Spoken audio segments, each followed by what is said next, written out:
বর্তমানে যখন সাম্প্রদায়িক হিংসা, হানাহানি এবং যুদ্ধাতঙ্কের বিষ বাষ্পে ছেয়ে যাচ্ছে আমাদের পরিবেশ, তখন কবির ধর্মনিরপেক্ষতার শিক্ষা আমাদের আরো বেশি করে স্মরণ করা জরুরি।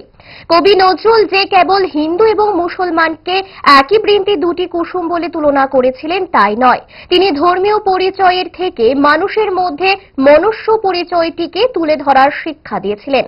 কান্ডারি হুঁশিয়ারে তিনি লিখেছিলেন, হিন্দু না ওরা মুসলিম, ওই জিজ্ঞাসে কোনজন, কান্ডারি বলো ডুবিছে মানুষ সন্তান মোরমার।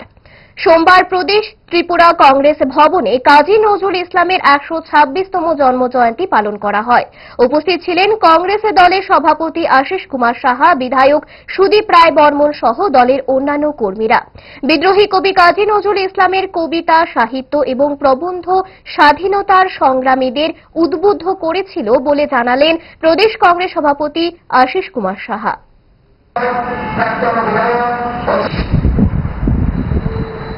একটা পবিত্র দিন আজ।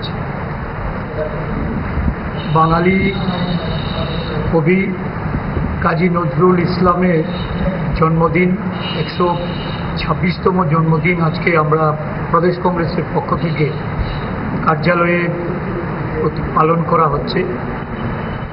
উনি ছিলেন বিদ্রোহী কবি এবং স্বাধীনতা আন্দোলনে দেশের স্বাধীনতা সংগ্রামীদের উজ্জীবিত করতে বিভিন্ন সাহিত্য প্রকাশনা, নাটক, তার গান, কবিতা, এটা সমগ্র বিশ্বে সমাদৃত।